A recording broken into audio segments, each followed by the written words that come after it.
ਤੁਹਾਡਾ ਸਾਰਿਆਂ ਦਾ ਅੱਜ ਇੱਥੇ ਸਵਾਗਤ ਹੈ ਜੀ ਕਾਂਗਰਸ ਭਵਨ 'ਚ। ਅੱਜ ਮੈਂ ਤੁਹਾਡੇ ਨਾਲ ਸਾਂਝਾ ਕਰਨਾ ਚਾਹੁੰਦਾ ਜਿਹੜੀ MSP ਨੂੰ ਲੈ ਕੇ ਬੀਜੇਪੀ ਸਰਕਾਰ ਨੇ ਕਮੇਟੀ ਬਣਾਈ ਸੀਗੀ, ਉਸ ਨੂੰ ਕਾਂਗਰਸ ਪਾਰਟੀ ਮੁੱਢੋਂ ਰਿਜੈਕਟ ਕਰਦੀ, ਨਕਾਰਦੀ ਆ, ਕਿਉਂਕਿ ਇਹ ਕਮੇਟੀ ਜਿਹੜੀ ਬਣਾ ਕੇ ਸਗੋਂ ਇੱਕ ਕੋਝਾ ਮਜ਼ਾਕ ਕੀਤਾ ਭਾਰਤ ਦੀ ਸਰਕਾਰ ਨੇ ਸਾਰੇ ਦੇਸ਼ ਦੇ ਕਿਸਾਨਾਂ ਦੇ ਨਾਲ, ਖੇਤ ਮਜ਼ਦੂਰਾਂ ਦੇ ਨਾਲ। ਜਿਹੜਾ ਐਡਾ ਵੱਡਾ ਇੱਕ ਮੋਰਚਾ ਲੱਗਿਆ ਸਾਰੇ ਦਿੱਲੀ ਦੇ ਬਾਹਰ, ਜਿਹੜਾ ਲਗਭਗ ਸਵਾ ਸਾਲ ਚੱਲਿਆ, ਜਿਸ 'ਚ ਤਕਰੀਬਨ 700 ਵਿਅਕਤੀ ਦੀ ਮੌਤ ਹੋਈ ਔਰ ਉਸ ਮੋਰਚੇ ਦੇ ਦੌਰਾਨ 40,000 ਮੁਕੱਦਮੇ ਦਰਜ ਕੀਤੇ ਗਏ ਕਿਸਾਨਾਂ ਤੇ ਉਹਨਾਂ ਲੋਕਾਂ ਤੇ ਜਿਨ੍ਹਾਂ ਨੇ ਉਸ ਮੋਰਚੇ ਦਾ ਸਮਰਥਨ ਕੀਤਾ।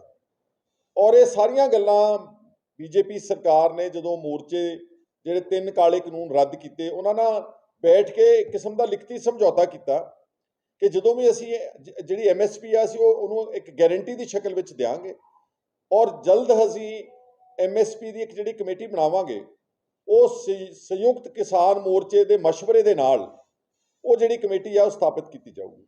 ਪਹਿਲੀ ਗੱਲ ਤਾਂ ਤਕਰੀਬਨ ਸਾਲ ਇੱਕ ਉਸ ਮਸਲੇ ਨੂੰ ਠੰਡੇ ਬਸਤੇ 'ਚ ਪਾਤਾ, ਲਟਕਾਤਾ। 1 ਸਾਲ ਕੋਈ MSP ਦੀ ਕਮੇਟੀ ਬਣਾਈ ਨਹੀਂ, ਔਰ ਜੇ ਹੁਣ ਬਣਾਈ ਆ ਤਾਂ ਮੇਰਾ ਖਿਆਲ ਹੈ ਕਿ ਸ਼ਾਇਦ 26 ਮੈਂਬਰਸ ਬਣਾਏ ਗਏ ਨੇ ਕਮੇਟੀ ਦੇ, ਜਿਹਦੇ 'ਚੋਂ ਕਿਸਾਨਾਂ ਦੇ ਨੋਮੀਨੀ ਸਿਰਫ 3 ਨੇ ਔਰ 26 ਜਿਹੜੇ ਨੇ ਉਹਦੇ 'ਚ ਤੁਸੀਂ ਦੇਖੋਗੇ ਜਿਹੜੇ ਮੈਂਬਰਸ ਬਣਾਏ ਨੇ ਬਹੁਤੇ RSS ਦੇ ਤੇ BJP ਦੇ ਮਾਊਥ ਪੀਸਸ ਨੇ। ਔਰ ਉਹ ਕਿਸਾਨ ਆਗੂ ਲੈ ਲਏ ਜਿਹੜੇ ਪਹਿਲਾਂ ਹੀ 3 ਕਾਲੇ ਕਾਨੂੰਨਾਂ ਦਾ ਸਮਰਥਨ ਕਰਦੇ ਸੀ, ਜਿਹਦੇ ਕਰਕੇ ਏਡਾ ਵੱਡਾ ਸੰਘਰਸ਼ ਹੋਇਆ, ਇੰਨੀਆਂ ਜਾਨਾਂ ਗਈਆਂ। ਜਿਹੜੇ ਉਹਦੇ ਮੁਦਈ ਸੀ BJP ਸਪਾਂਸਰਡ ਕਿਸਾਨ ਯੂਨੀਅਨਸ, ਉਹਨਾਂ ਨੂੰ ਇਸ ਕਮੇਟੀ ਦੇ ਵਿੱਚ ਨਾਮਜ਼ਦ ਕਰਤਾ, ਤੇ ਜਿਹੜੇ ਅਸਲ ਜਿਨ੍ਹਾਂ ਨੇ ਜਦੋਜਹਿਦ ਕੀਤੀ, ਜਿਨ੍ਹਾਂ ਨੇ ਸੰਘਰਸ਼ ਕੀਤਾ, ਉੱਥੇ ਸਿਰੇ ਦੀ ਗਰਮੀ ਤੇ ਸਿਰੇ ਦੀ ਠੰਡ ਹੰਢਾਈ ਤੇ 700 ਬੰਦਾ ਆਪਣੀ ਜਾਨ ਗਵਾ ਗਿਆ ਤੇ ਪਤਾ ਨਹੀਂ ਕਿੰਨੇ ਲੱਖਾਂ ਅਰਬਾਂ ਲੋਕਾਂ ਦਾ ਪੈਸਾ ਉੱਥੇ ਖਰਚ ਹੋਇਆ ਉਸ ਮੋਰਚੇ ਨੂੰ ਸਸਟੇਨ ਕਰਨ ਵਾਸਤੇ। ਉਹਨਾਂ ਨੂੰ ਕਹਿੰਦੇ ਤੁਹਾਡੇ ਅਸੀਂ 3 ਮੈਂਬਰ ਲੈ ਲਾਂਗੇ। ਔਰ ਜਿਹੜਾ ਉਸ ਕਮੇਟੀ ਦਾ ਹੈੱਡ ਬਣਾਇਆ ਹੈ ਮਿਸਟਰ ਸੰਜੇ ਅਗਰਵਾਲ, ਉਹ ਫਾਰਮਰ ਐਗਰੀਕਲਚਰ ਸੈਕਟਰੀ ਆ, ਰਿਟਾਇਰਡ ਬਿਊਰੋਕਰੈਟ ਨੂੰ। ਤੁਸੀਂ ਸਾਰੇ ਜਾਣਦੇ ਹੋ ਕਿ ਕਿਸੇ ਅਫਸਰ ਨੂੰ ਖੇਤੀ ਦਾ ਊੜਾ ਐੜਾ ਵੀ ਨਹੀਂ ਆਉਂਦਾ, ਇਹ ਕਦੀ ਕਿਤੇ ਜ਼ਮੀਨ ਤੇ ਕਿਤੇ ਗਏ ਨਹੀਂ ਗਏ। ਜਿੱਦਾਂ ਦੇ ਸਾਡੇ ਮੰਤਰੀ ਸਾਹਿਬ ਕਹਿੰਦੇ ਸੀਗੇ ਨਾ ਪਿਛਲੇ ਦਿਨਾਂ 'ਚ ਸੈਸ਼ਨ 'ਚ, ਪੁੱਛਿਆ ਕਿ ਸੰਗਰੂਰ ਵਿੱਚ ਵੋਟਾਂ ਕਿਉਂ ਘੱਟ ਪਈਆਂ, ਉਹ ਕਹਿੰਦੇ ਵਾਢੀ ਚੱਲ ਰਹੀ ਆ, ਉਧਰ ਝੋਨਾ ਲੱਗ ਰਿਹਾ ਸੀਗਾ। ਐਨ ਉਸੇ ਤਰ੍ਹਾਂ ਨਾਲ ਇਹ ਅਫਸਰ ਜਿਹੜੇ ਨੇ ਇਹ ਸਿਰਫ ਕਲਮਾਂ ਦੇ ਮਾਹਰ ਨੇ, ਇਹਨਾਂ ਨੂੰ ਪ੍ਰੈਕਟੀਕਲ ਜ਼ਿੰਦਗੀ ਬਾਰੇ ਵੈਸੇ ਹੀ ਕੁਝ ਨਹੀਂ ਪਤਾ। ਔਰ ਜਿੰਨਾ ਵੀ ਸਰਕਾਰਾਂ ਦਿੱਲੀ ਤੇ ਚੰਡੀਗੜ੍ਹ ਦੇ AC ਕਮਰਿਆਂ ਵਿੱਚ ਬੈਠ ਕੇ ਨੀਤੀਆਂ ਬਣਾਉਂਦੇ ਨੇ, ਉਹ ਕਦੀ ਸਾਰਥਕ ਨੀਤੀਆਂ ਸਾਬਤ ਨਹੀਂ ਹੋਈਆਂ, ਕਦੀ ਕਾਮਯਾਬ ਹੀ ਨਹੀਂ ਹੋਈਆਂ। ਜਿਸ ਕਰਕੇ ਅੱਜ ਸਾਡਾ ਜਿਹੜਾ ਦੇਸ਼ ਆ ਉਹਦੀ ਜਿਹੜੀ ਐਗਰੇਰੀਅਨ ਇਕੋਨਮੀ ਆ, ਜਿਹੜੀ ਅਰਥ ਵਿਵਸਥਾ ਹੈ ਖੇਤੀ ਦੀ, ਉਹ ਬਿਲਕੁਲ ਤਹਿਸ਼ ਨਹਿਸ਼ ਹੋਈ ਪਈ ਆ। ਮੈਂ ਦਿੱਲੀ ਵੀ ਕਿਹਾ ਸੀਗਾ, ਤੁਹਾਨੂੰ ਵੀ ਦੱਸ ਦੇਣਾ ਕਿ 4.5 ਲੱਖ ਦੇ ਕਰੀਬ ਇਸ ਦੇਸ਼ ਵਿੱਚ ਕਿਸਾਨਾਂ ਨੇ ਪਿਛਲੇ ਕੁਝ ਸਾਲਾਂ 'ਚੋਂ ਆਤਮ ਹੱਤਿਆ ਕੀਤੀ ਹੈ। ਇਹ ਉਹ ਡਾਟਾ ਹੈ ਜਿਹੜਾ NCRB ਦਾ ਵਾ, ਜਿਹੜਾ ਕਿ ਨੋਰਮਲ ਕੇਸ ਵਿੱਚ ਪੁਲਿਸ ਕਿਸੇ ਵੀ ਆਤਮ ਹੱਤਿਆ ਨੂੰ ਸਵੀਕਾਰ ਨਹੀਂ ਕਰਦੀ ਛੇਤੀ ਦੇ ਕੇ, ਉਹਨੂੰ ਕੋਈ ਨਾ ਕੋਈ ਹੋਰ ਰੰਗਤ ਦੇ ਦਿੰਦੇ ਨੇ ਕਿ ਡਿਪਰੈਸ਼ਨ ਸੀਗਾ, ਇਹ ਮਾਨਸਿਕ ਤੌਰ ਤੇ ਬਿਮਾਰ ਸੀਗਾ, ਇਸ ਕਰਕੇ ਨੇ ਆਤਮ ਹੱਤਿਆ ਕੀਤੀ। ਔਰ ਪੰਜਾਬ ਦੇ ਵਿੱਚ ਤੁਸੀਂ ਸਾਰੇ ਜਾਣਦੇ ਹੋ ਕਿ 1 ਲੱਖ ਕਰੋੜ ਦਾ ਕਰਜ਼ਾ ਸਾਡੇ ਕਿਸਾਨਾਂ ਤੇ, ਔਰ ਲਗਾਤਾਰ ਆਤਮ ਹੱਤਿਆਵਾਂ ਪੰਜਾਬ 'ਚ ਖੇਤ ਮਜ਼ਦੂਰਾਂ ਦੀਆਂ ਤੇ ਕਿਸਾਨਾਂ ਦੀਆਂ ਉਹ ਲਗਾਤਾਰ ਹੋ ਰਹੀਆਂ। ਐਡੇ ਵੱਡੇ ਮਸਲੇ ਨੂੰ ਸੁਲਝਾਉਣ ਦੇ ਵਾਸਤੇ ਜਿਹੜਾ ਕਿ ਇੱਕ ਸਭ ਤੋਂ ਵੱਡੀ ਚੁਣੌਤੀ ਆ ਭਾਰਤ ਦੀ ਸਰਕਾਰ ਦੇ ਸਾਹਮਣੇ, ਇੱਕ ਫਰਜ਼ੀ ਕਮੇਟੀ ਬਣਾ ਦਿੱਤੀ ਆ, ਇੱਕ ਬੋਗਸ ਕਮੇਟੀ ਬਣਾ ਦਿੱਤੀ ਆ, ਇੱਕ ਅਫਸਰਸ਼ਾਹੀ ਦੀ ਕਮਾਂਡ ਵਿੱਚ ਕਮੇਟੀ ਬਣਾ ਦਿੱਤੀ ਆ। ਉਹਦੇ 'ਚ ਆਪਣੇ ਬੰਦੇ ਪਹਿਲਾਂ ਹੀ ਭਰਤੀ ਕਰ ਲਏ ਨੇ। ਔਰ ਹੁਣ ਮੈਂ ਦੇਖ ਰਿਹਾ ਹਾਂ ਕਿ MSP ਤੋਂ ਐਗਰੀਕਲਚਰ ਮਿਸਟਰ ਟੋਮਰ ਦਾ ਬਿਆਨ ਦੇਖ ਰਿਹਾ ਸੀਗਾ, ਉਹ MSP ਤੋਂ ਵੀ ਭੱਜ ਰਹੇ ਨੇ। ਐਡੀ ਵੱਡੀ ਜਨਤਕ ਕਮਿਟਮੈਂਟ ਦੇਣ ਤੋਂ ਬਾਅਦ ਅੱਜ ਸਰਕਾਰ ਜਿਹੜੀ ਆ ਉਹ MSP ਦੇਣ ਤੋਂ ਵੀ ਕਤਰਾ ਰਹੀ ਆ। ਇਸ ਕਰਕੇ ਜਿੱਦਾਂ SKM ਦੇ ਆਗੂਆਂ ਨੇ ਕਿਹਾ ਕਿ ਅਸੀਂ ਕਮੇਟੀ ਰਿਜੈਕਟ ਕਰਦੇ ਹਾਂ, ਅਸੀਂ ਉਹਨਾਂ ਦੀ ਸਪੋਰਟ ਕਰਦੇ ਹਾਂ। ਜਿੱਦਾਂ ਉਹਨਾਂ ਨੇ ਕਮੇਟੀ ਰਿਜੈਕਟ ਕੀਤੀ ਔਰ ਉਹਨਾਂ ਨੇ ਕਿਹਾ ਕਿ ਅਸੀਂ ਕੋਈ ਮੈਂਬਰ ਨਹੀਂ ਨਾਮਜ਼ਦ ਕਰਾਂਗੇ ਉਸ ਕਮੇਟੀ 'ਚ, ਔਰ ਉਹਨਾਂ ਨੇ ਕਿਹਾ ਅਸੀਂ ਸੰਘਰਸ਼ ਕਰਾਂਗੇ।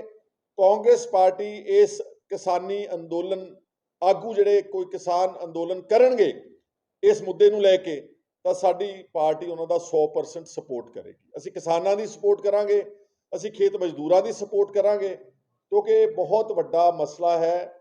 ਜਦ ਤੱਕ ਇਸ ਮਸਲੇ ਨੂੰ ਸੁਲਝਾਇਆ ਨਹੀਂ ਜਾਂਦਾ, ਉਦੋਂ ਤੱਕ ਇਹ ਦੇਸ਼ ਜਿਹੜਾ ਵਾ ਮੈਂ ਸਮਝਦਾ ਕਿ ਸਹੀ ਮਾਇਨਿਆਂ ਵਿੱਚ ਤਰੱਕੀ ਨਹੀਂ ਕਰ ਸਕਦਾ।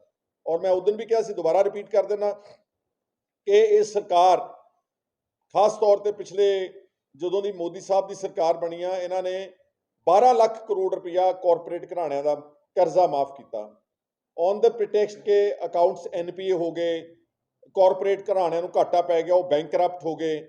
ਸਾਡੇ ਜਿਹੜੇ ਬੈਂਕ ਆ ਇਹਨਾਂ ਨੂੰ ਬਚਾਉਣ ਦੇ ਵਾਸਤੇ ਸਾਨੂੰ ਇਹਨਾਂ ਦਾ ਕਰਜ਼ਾ ਮਾਫ ਕਰਨਾ ਪਵੇਗਾ। 12 ਲੱਖ ਕਰੋੜ ਰੁਪਇਆ ਮਾਫ ਕੀਤਾ ਪਿਛਲੇ 10 ਸਾਲਾਂ ਦੇ ਵਿੱਚ। ਆ ਪਿਛਲੇ ਬਜਟ ਵਿੱਚ 2020-21 ਵਿੱਚ 2 ਲੱਖ ਕਰੋੜ ਰੁਪਇਆ ਇੱਕ ਝਟਕੇ ਦੇ ਵਿੱਚ ਚੰਦ ਘਰਾਣਿਆਂ ਦਾ ਮਾਫ ਕੀਤਾ ਵਾ। ਪਰ ਜਿਹੜਾ ਕਰਜ਼ਾ ਕਿਸਾਨਾਂ ਤੇ ਚੜਿਆ, ਜਿਹੜੇ ਕਰੋੜਾਂ ਪਰਿਵਾਰ ਨੇ ਦੇਸ਼ ਭਾਰਤ ਦੇ ਵਿੱਚ, ਉਹਨਾਂ ਦਾ ਕਰਜ਼ੇ ਦੀ ਕੋਈ ਗੱਲ ਨਹੀਂ ਕਰ ਰਿਹਾ। ਔਰ ਮੈਂ ਉਦੋਂ ਦੁਬਾਰਾ ਰਿਪੀਟ ਕਰ ਦਿੰਦਾ, ਰੇਟ ਆਫ ਇੰਟਰਸਟ ਦੁਨੀਆ ਭਰ ਵਿੱਚ ਕਿਤੇ ਉਹ ਵਿਆਜ ਨਹੀਂ ਲੱਗ ਸਕਦਾ ਜਿਹੜਾ ਵਿਆਜ ਵਪਾਰ ਨੂੰ ਲਾਇਆ ਜਾਂਦਾ ਵਾ, ਲੇਕਿਨ ਸਾਡੇ ਦੇਸ਼ ਵਿੱਚ rate of interest for agriculture purposes and industrial purposes is the same. ਇੱਕੋ ਹੀ ਰੇਟ ਆਫ ਇੰਟਰਸਟ ਆ, 10-11% ਇੰਡਸਟਰੀ ਨੂੰ ਚਾਰਜ ਕਰਦੇ ਨੇ, 10-11% ਹੀ ਐਗਰੀਕਲਚਰ ਨੂੰ ਚਾਰਜ ਕਰਦੇ। ਔਰ ਮੈਂ ਆਪਣੀ ਸਰਕਾਰ ਨੂੰ ਇੱਥੇ ਕਹਿਣਾ ਚਾਹੁੰਦਾ, ਪੰਜਾਬ ਸਰਕਾਰ ਨੂੰ, ਕਿ ਦੇਖੋ ਇੱਕ ਪਾਸੇ ਤੁਸੀਂ ਕਹਿੰਦੇ ਆ ਕਿ ਅਸੀਂ ਖੇਤੀ ਲਈ ਬੜੇ ਚਿੰਤਤ ਆ, ਅਸੀਂ ਡਾਇਵਰਸੀਫਿਕੇਸ਼ਨ ਕਰਨਾ ਚਾਹੁੰਦੇ ਹਾਂ, ਅਸੀਂ ਮੂੰਗੀ ਦੀ ਫਸਲ ਬੀਜਣਾ ਚਾਹੁੰਦੇ ਹਾਂ, ਅਸੀਂ ਕਿਸਾਨਾਂ ਨੂੰ ਅਪੀਲ ਕਰਦੇ ਹਾਂ ਕਿ ਨਵੇਂ ਤਰੀਕੇ ਤੌਰ ਅਪਣਾਓ, ਨਵੀਆਂ ਫਸਲਾਂ ਬੀਜੋ ਤਾਂ ਕਿ ਸਾਡਾ ਪੰਜਾਬ ਦਾ ਪਾਣੀ ਧਰਤੀ ਦਾ ਝੋਨੇ ਤੋਂ ਬਚਾ ਸਕੀਏ। ਪਰ ਜਿਸ ਐਗਰੀਕਲਚਰ ਯੂਨੀਵਰਸਿਟੀ ਨੇ, ਪੰਜਾਬ ਐਗਰੀਕਲਚਰ ਯੂਨੀਵਰਸਿਟੀ ਲੁਧਿਆਣਾ, ਜਿਸ ਨੇ ਸੇਧ ਦੇਣੀ ਕਿਸਾਨਾਂ ਨੂੰ, ਜਿਨ੍ਹਾਂ ਨੇ ਖੋਜ ਕਰਨੀ ਆ, ਜਿਨ੍ਹਾਂ ਨੇ ਸਾਰੇ ਰਾਹ ਦੱਸਣੇ ਕਿਸਾਨਾਂ ਨੂੰ, ਤੁਸੀਂ ਸਾਰੇ ਸੁਣ ਕੇ ਹੈਰਾਨ ਹੋ ਜਾਓਗੇ ਪਿਛਲੇ 1.5 ਸਾਲ ਤੋਂ ਉੱਥੇ ਵਾਈਸ ਚਾਂਸਲਰ ਹੀ ਹੈ ਨਹੀਂਗਾ ਪੰਜਾਬ ਐਗਰੀਕਲਚਰ ਯੂਨੀਵਰਸਿਟੀ ਦੇ ਵਿੱਚ, VC ਹੈ ਨਹੀਂਗਾ। ਇੱਕ IAS ਅਫਸਰ ਨੂੰ ਵਾਈਸ ਚਾਂਸਲਰ ਦਾ ਚਾਰਜ ਦਿੱਤਾ ਹੋਇਆ ਪਿਛਲੇ 1.5 ਸਾਲ ਤੋਂ। Again coming back, howsoever efficient a IAS officer may be, but he can never understand the critical issue of agriculture। ਉੱਥੇ ਹਮੇਸ਼ਾ ਫਾਰਮ ਸਾਇੰਟਿਸਟ ਲਾਏ ਜਾਂਦੇ ਨੇ ਜਿਹੜੇ ਐਗਰੀਕਲਚਰ ਨਾਲ ਤਾਲੁਕ ਰੱਖਣ ਵਾਲੇ ਲੋਕ ਨੇ, ਸਰਦਾਰਾ ਸਿੰਘ ਜੌਹਲ ਵਰਗੇ, KS ਔਲਖ ਵਰਗੇ। ਕੱਲ ਮੈਨੂੰ ਮਿਲੇ ਡਾਕਟਰ MS ਬਾਜਵਾ, ਜਿਹੜੇ ਡਾਇਰੈਕਟਰ ਰਿਸਰਚ ਰਹੇ ਨੇ ਪੰਜਾਬ ਐਗਰੀਕਲਚਰ ਯੂਨੀਵਰਸਿਟੀ। ਉਹਨਾਂ ਨੇ ਕਿਹਾ ਸਾਡੀਆਂ ਜਿਹੜੀਆਂ ਅਹਿਮ ਪੋਸਟ ਨੇ, ਵਾਈਸ ਚਾਂਸਲਰ ਦੀ, ਸ਼ਾਇਦ dean agriculture the, head of department the, if I am not sure director research ਦੀ, ਇਹ ਸਾਰੀਆਂ ਜਿਹੜੀਆਂ ਪੋਸਟਾਂ ਨੇ ਇਹ ਖਾਲੀ ਪਈਆਂ ਨੇ, ਜਾਂ ਇਹਨਾਂ ਨੂੰ ਲਿਆ ਕੇ ਅਫਸਰਾਂ ਨੂੰ ਐਡੀਸ਼ਨਲ ਚਾਰਜ ਦੇ ਦਿੱਤਾ, ਤੇ ਫਿਰ ਆਪਾਂ ਤਰੱਕੀ ਕਿੱਦਾਂ ਕਰ ਸਕਦੇ? ਮਾਨ ਸਾਹਿਬ ਨੂੰ ਪੁੱਛਣਾ ਚਾਹੁੰਦਾ। ਤਾਈਓ ਤੁਹਾਡਾ ਮੂੰਗੀ ਵਾਲਾ ਕੰਮ ਫੇਲ ਹੋਇਆ ਵਾ, ਤਾਈਓ ਤੁਹਾਡੀ DSR ਡਾਇਰੈਕਟ ਸੀਡਿੰਗ ਜਿਹੜਾ ਤੁਸੀਂ ਕਿੱਡਾ ਵੱਡਾ ਇੱਕ ਰੱਖਿਆ ਸੀਗਾ ਟੀਚਾ, ਤੇ ਲੋਕਾਂ ਨੇ ਬੀਜੀ ਨਹੀਂ, ਕਿਉਂਕਿ ਲੋਕਾਂ ਨੂੰ ਕੋਈ ਪਿੱਛੇ ਸਪੋਰਟ ਨਹੀਂ ਮਿਲ ਰਹੀ। ਔਰ ਪੰਜਾਬ ਐਗਰੀਕਲਚਰ ਯੂਨੀਵਰਸਿਟੀ ਸਾਡਾ ਜਿੱਦਾਂ ਕਹਿੰਦੇ ਕਿ ਖੇਤੀ ਦਾ ਧੁਰਾ ਹੈ, ਇਸ ਕਰਕੇ ਤੁਰੰਤ ਪੰਜਾਬ ਸਰਕਾਰ ਨੂੰ ਸਾਰੇ ਕੰਮ ਛੱਡ ਕੇ it should appoint a regular VC, some eminent personality who knows agriculture, who knows the agrarian economy, not an officer। ਔਰ ਜਿੰਨੀਆਂ ਪੋਸਟਾਂ ਨੇ ਖਾਲੀ ਪਈਆਂ ਉਹ ਭਰਨੀਆਂ ਚਾਹੀਦੀਆਂ ਨੇ, ਔਰ ਨਾਲ ਉਹਨੂੰ ਐਗਰੀਕਲਚਰ ਯੂਨੀਵਰਸਿਟੀ ਨੂੰ ਸਪੋਰਟ ਕਰੋ, ਉਹਨੂੰ ਫਾਈਨੈਂਸ਼ੀਅਲ ਤੌਰ ਤੇ ਕਿ ਰਿਸਰਚ ਕਰਨ, ਨਵੀਆਂ ਚੀਜ਼ਾਂ ਕੱਢਣ।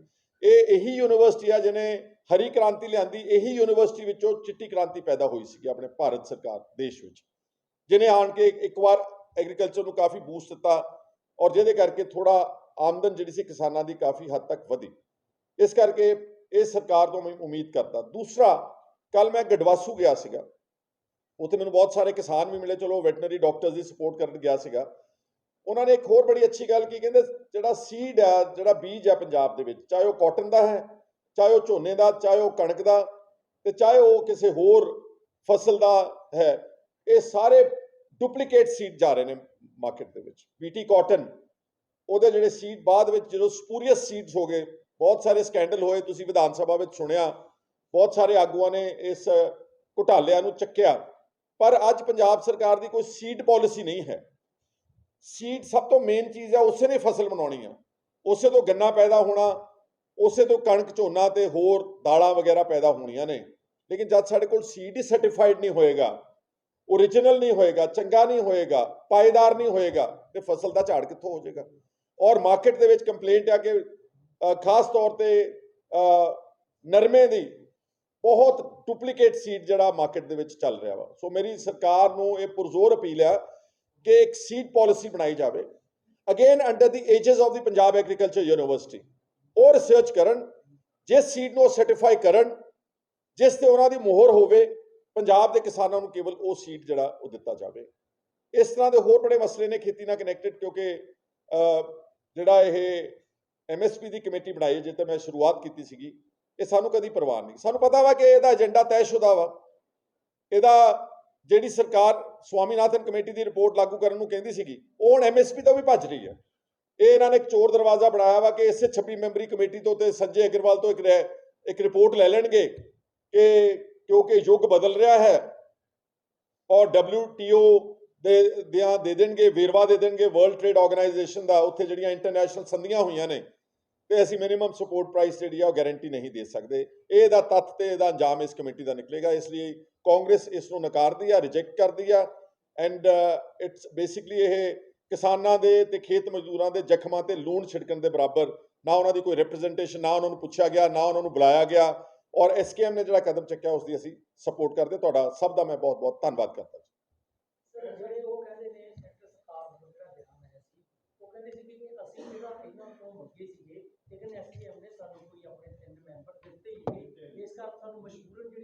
ਨਹੀਂ, ਉਹਨਾਂ ਨੇ ਰਿਜੈਕਟ ਹੀ ਕਰਤਾ ਜੀ। ਉਹਨਾਂ ਨੇ ਕਿਹਾ ਅਸੀਂ ਮਨਾ ਹੀ ਕਰਤਾ, ਅਸੀਂ ਦੇਣੇ ਨਹੀਂਗੇ।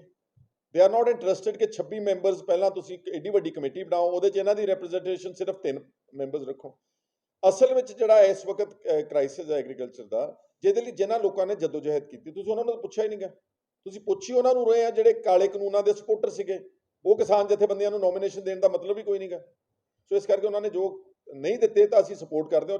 ਉਹਨਾਂ ਨੇ ਠੀਕ ਕੀਤਾ ਇਹ ਨਾਮ ਨਾ ਦੇ ਕੇ।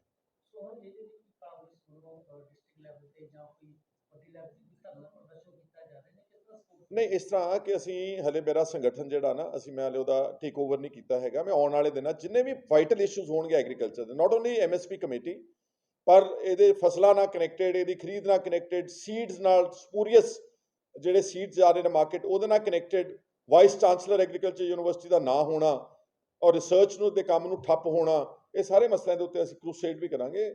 ਔਰ ਲਗਾਤਾਰ ਮੈਂ ਕੱਲ ਰਾਜਪੁਰੇ ਗਿਆ, ਉੱਥੇ ਹੁਣ 1119 ਏਕੜ ਜ਼ਮੀਨ 1994 ਦੀ ਸਰਕਾਰ ਨੇ ਐਕਵਾਇਰ ਕੀਤੀ ਹੋਈ ਆ ਫॉर ਇੰਡਸਟਰੀਅਲ ਪਾਰਕ। ਉਹਦੇ 'ਚੋਂ ਸਿਰਫ 98 ਏਕੜ ਵਰਤੀ, ਬਾਕੀ ਜ਼ਮੀਨ ਵਰਤੀ ਨਹੀਂ ਗਈ ਪਿਛਲੇ 28 ਸਾਲ ਤੋਂ। ਤੇ ਕਿਸਾਨ ਜਿਹੜੇ ਗਰੀਬ ਨੇ ਉੱਥੇ ਧਰਨੇ ਤੇ ਬੈਠੇ ਨੇ। ਮੈਂ ਉਹਨਾਂ ਦੀ ਮਦਦ ਕਰਨ ਗਿਆ ਔਰ ਮੈਂ ਸਰਕਾਰ ਨੂੰ ਅਪੀਲ ਕੀਤੀ ਹੈ ਕਿ ਉੱਥੇ 533 ਏਕੜ ਵਿੱਚ ਜੰਗਲ ਹੋ ਗਿਆ, ਬੰਜਰ ਹੋ ਗਈ ਜ਼ਮੀਨ। 400 ਕੁਛ ਏਕੜ 88 ਏਕੜ ਸ਼ਾਇਦ ਗਵਰਨਮੈਂਟ ਨੇ ਮੋੜ ਦਿੱਤੀ ਸੀ, ਡੀਨੋਟੀਫਾਈ ਕਰਤੀ ਸੀ ਜਿਹੜੀ ਐਕਵਾਇਰ ਕੀਤੀ ਸੀ। ਤਾਂ ਮੈਂ ਉਹਨਾਂ ਦੀ ਸਪੋਰਟ। ਸੋ ਇਸ ਤਰ੍ਹਾਂ ਨਾਲ ਸਪੌਟ ਵਿਜ਼ਿਟ ਕਰਨਾ, ਮੱਤੇਵਾੜੇ ਵਰਗਾ, ਅਗਰ ਕਿਸਾਨਾਂ ਨਾਲ ਕੋਈ ਬੇਈਮਾਨੀ ਕਰੇਗਾ, ਠੱਗੀ ਠੋਰੀ ਕਰਨਗੇ, ਤਾਂ ਅਸੀਂ ਇਸ ਤਰ੍ਹਾਂ ਦੀ ਕਾਲਸ ਦੇ ਕੇ ਜਨਤਕ ਤੌਰ ਤੇ ਗਰਾਊਂਡ ਜ਼ੀਰੋ ਤੇ ਜਾ ਕੇ ਵਿਰੋਧ ਕਰਿਆ ਕਰਾਂਗੇ।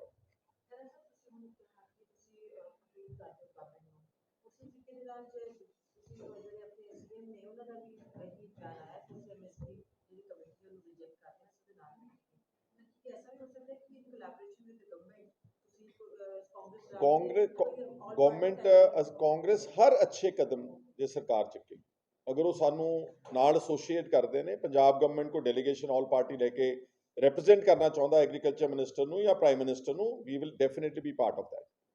ਕਿਉਂਕਿ agriculture is not a party subject. ਇਹ ਤਾਂ ਸਾਰੇ ਦੇਸ਼ ਦਾ ਤੇ ਸਾਰੇ ਆਵਾਮ ਦਾ 60-70% ਪਿੰਡਾਂ 'ਚ ਲੋਕ ਵਸਦੇ ਨੇ, ਇਹਦੇ ਤੇ ਉਹਨਾਂ ਦਾ ਸਾਰੀ ਆਰਥਿਕਤਾ ਜਿਹੜੀ ਟਿਕਦੀ ਹੈ। ਸੋ ਅਸੀਂ ਸਰਕਾਰ ਦੇ ਹਰ ਅੱਛੇ ਕਦਮ ਦਾ ਸਪੋਰਟ ਕਰਾਂਗੇ, ਪਰ ਉਹ ਨਹੀਂ ਜਿਹੜਾ ਅੱਜ ਇਹਨਾਂ ਨੇ ਮੁਹੱਲਾ ਕਲੀਨਿਕਸ, ਜਿਹੜਾ ਸੇਵਾ ਕੇਂਦਰ ਦੀਆਂ ਬਿਲਡਿੰਗਾਂ, ਉਹਨਾਂ ਨੂੰ ਪੋਚਾ ਮਾਰ ਕੇ ਤੇ ਉਹ ਪੇਸ਼ ਕਰਤਾ ਸਾਰੇ ਦੇਸ਼ ਵਿੱਚ, ਪਬਲਿਸਿਟੀ ਕੀਤੀ ਜਾ ਰਹੀ ਬਾਹਰਲੇ ਸੂਬਿਆਂ ਦੇ ਵਿੱਚ ਹਿੰਦੀ ਦੇ ਵਿੱਚ ਕਿ हमने मोहल्ला क्लिनिक्स नहीं बना दी हैं पंजाब में। झूठा प्रचार मत करो, सही प्रचार करो और पंजाब के विच प्रचार करो।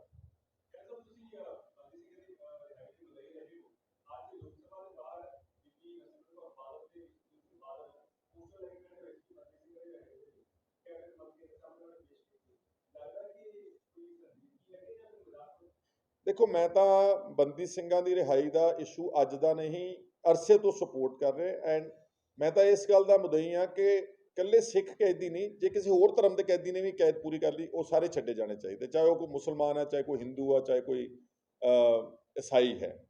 जिहड़ा बादल परिवार का एजेंडा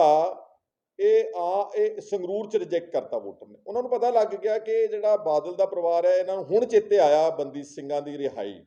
जब 10 साल राज किया इन्होंने, युवापा ਤੇ 50 ਤੋਂ ਜ਼ਿਆਦਾ ਮੁਕੱਦਮੇ ਬਣਾ ਕੇ ਬੰਦੀ ਸਿੰਘ ਬਣਾਏ ਇਹਨਾਂ ਨੇ, ਗਰੀਬ ਬੰਦੇ, ਦਲਿਤ ਪਰਿਵਾਰ। ਅਰਵਿੰਦਰ ਸਿੰਘ ਨਵਾਂਸ਼ਹਿਰ ਸਿਰਫ ਲਿਟਰੇਚਰ ਦੇ ਆਧਾਰ ਦੇ ਉੱਤੇ ਜਵਾਪਾ ਲਾਤੀ, ਉਹਨੂੰ ਉਮਰ ਕੈਦ ਕਰਾਤੀ ਇਸੇ ਹੀ ਬਾਦਲ ਸਾਹਿਬ ਦੇ ਹੋਣਹਾਰ ਸਪੂਤਾਂ ਨੇ।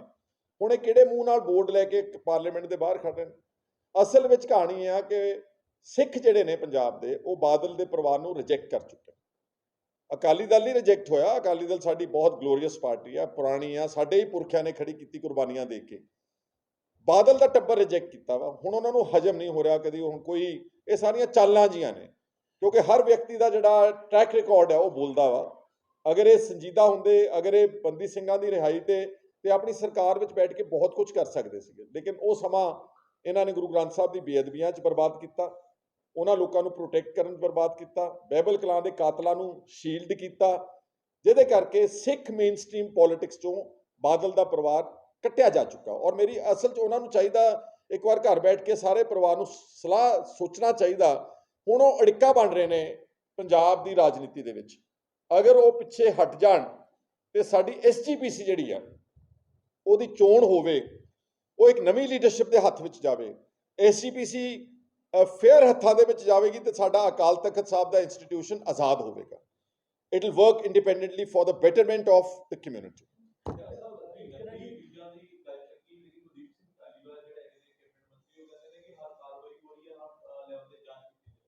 नहीं, ये तो स्टैंडर्डाइज्ड बयान है सरकार के मिनिस्टरों का कि हम देख रहे हैं, एक्शन होएगा, बट असल कहानी ये है कि थल्ले जिहड़ा सरकार का जिहड़ा कामकाज आ ਉਹਦੇ ਵਿੱਚ ਕੋਈ ਅੰਤਰ ਨਹੀਂਗਾ। ਅਗਰ ਆਪਾਂ ਪੁਰਾਣਿਆਂ ਨੂੰ ਗਾਲਾਂ ਕੱਢਦੇ ਸੀਗੇ ਤੇ ਇਹਦੇ ਵਿੱਚ ਬਦਲਾਅ ਵਾਲੀ ਰਾਜਨੀਤੀ ਕੋਈ ਨਹੀਂ ਹੈਗੀ। ਜੇ ਕੋਈ ਹੈ ਤਾਂ ਤੁਸੀਂ ਮੈਨੂੰ ਜਾਣੂ ਕਰਵਾ ਦਿਓ। ਇਹਨਾਂ ਦੇ MLAs ਤੁਸੀਂ ਦੇਖ ਰਹੇ ਹੋ ਕਿਸ ਤਰ੍ਹਾਂ ਆਫਿਸਰਸ ਦੇ ਕੰਮ ਵਿੱਚ ਇੰਟਰਫੇਅਰ ਕਰ ਰਹੇ ਨੇ। ਇੱਕ ਸਾਡੇ ਭੈਣ ਜੀ ਕੋ ਕਹਿ ਰਹੇ ਸੀਗੇ ਕਿ NDPS ਦਾ ਕੋਈ ਰੇਡ ਕਰਨ ਜਾਣਾ, ਤਾਂ ਤੁਸੀਂ MLA ਨੂੰ ਪੁੱਛਿਆ, MLAs have no administrative powers at all. ਸਾਡੇ ਕੋਲ ਕੋਈ ਅਧਿਕਾਰ ਨਹੀਂ, ਅਸੀਂ ਲਾਅ ਮੇਕਰਸ ਹਾਂ। ਕੁਝ MLAs ਮਹਿਕਮੇ ਵੰਡ ਰਹੇ ਨੇ ਕਿ ਆਹ ਬੰਦਾ ਸਾਡਾ ਇੰਚਾਰਜ ਮਾਈਨਿੰਗ ਦਾ ਹੋਊਗਾ, ਆਪਣਾ ਹੋਊਗਾ ਜੰਗਲਾਤ ਮਹਿਕਮੇ ਦਾ, ਹੋਊਗਾ ਸਿੱਖਿਆ ਮਹਿਕਮੇ ਦਾ। MLA ਦੇ ਕੋਲ ਇਸ ਤਰ੍ਹਾਂ ਦੀ ਕੋਈ ਅਥਾਰਟੀ ਨਹੀਂ ਹੈਗੀ। ਸੋ ਬਚਕਾਨਾ ਗੱਲਾਂ ਕਰ ਰਹੇ ਨੇ ਕਈ। ਔਰ ਮੇਰਾ ਖਿਆਲ ਹੈ ਕਿ ਆਮ ਆਦਮੀ ਪਾਰਟੀ ਦੇ MLAs ਦੀ ਕੋਈ ਪਬਲਿਕ ਐਕਸੈਪਟੇਬਿਲਿਟੀ ਨਹੀਂ ਬਣ ਪਾ ਰਹੀ ਤੇ ਨਾ ਹੀ ਅਫਸਰਸ਼ਾਹੀ 'ਚ ਐਕਸੈਪਟੇਬਿਲਿਟੀ। ਹਰਿਆਣੇ 'ਚ ਨਾ ਅੰਮ੍ਰਿਤਸਰ 'ਚ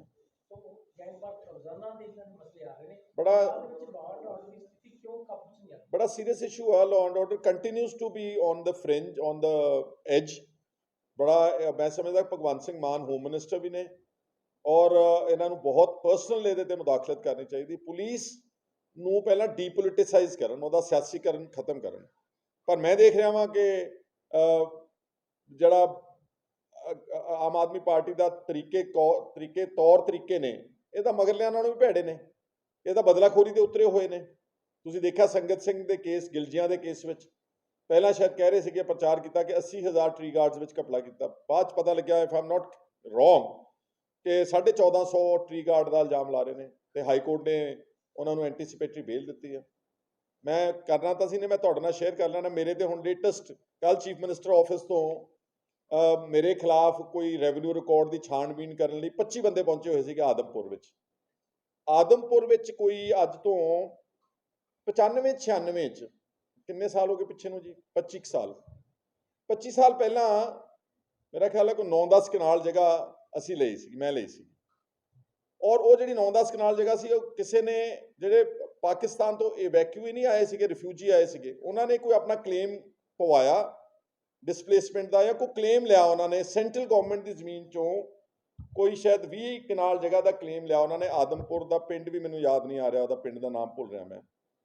ਆਦਮਪੁਰ ਸ਼ਹਿਰ ਦੇ ਨਾਲ ਹੀ ਸੀਗਾ ਉਹ। 20 ਕਨਾਲ ਜਗ੍ਹਾ ਉਹਨਾਂ ਨੇ ਲੈ ਲਈ। ਉਹ 'ਚੋਂ ਅੱਧੀ ਜਿਹੜੀ ਜਗ੍ਹਾ ਸੀਗੀ ਉਹ ਮੈਂ ਪਰਚੇਜ਼ ਕੀਤੀ।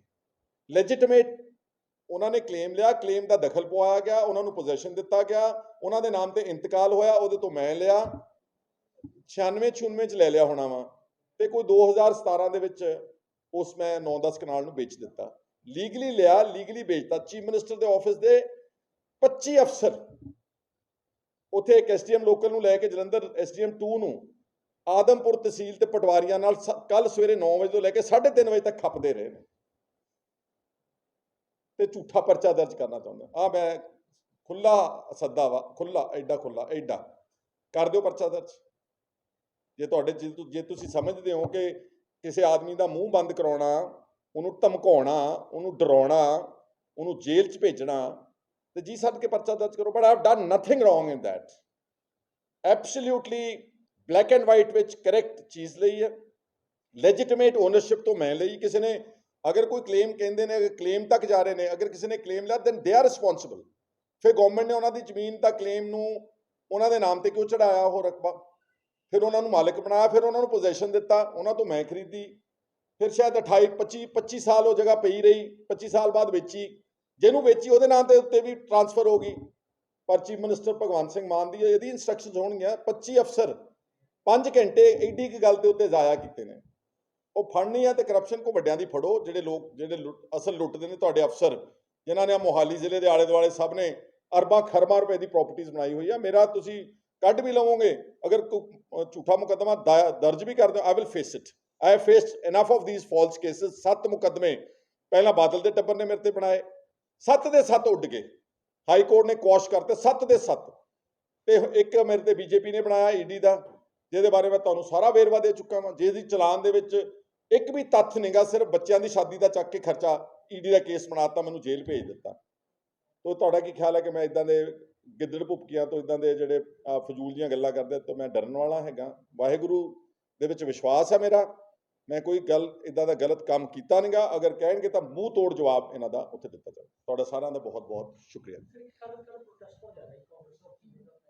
ਉਹ ਕੱਲ ਸਾਡੇ ਕਾਂਗਰਸ ਪ੍ਰੈਜ਼ੀਡੈਂਟ ਨੂੰ ਜਿਹੜਾ ਈਡੀ ਨੇ ਉੱਥੇ ਬੁਲਾਇਆ ਦਿੱਲੀ, ਉੱਥੇ ਇੱਕ ਨੈਸ਼ਨਲ ਲੈਵਲ ਦੇ ਉੱਤੇ ਪ੍ਰੋਟੈਸਟ ਆ, ਔਰ ਇੱਕ ਹਰ ਸਟੇਟ ਦੇ ਵਿੱਚ ਸਾਡੀ ਲੀਡਰਸ਼ਿਪ ਕਾਂਗਰਸ ਭਵਨ ਵਿੱਚ ਕੱਲ ਇੱਥੇ ਪ੍ਰੋਟੈਸਟ ਕੀਤਾ ਜਾਵੇਗਾ 10:30 ਵਜੇ ਔਨਵਰਡਸ।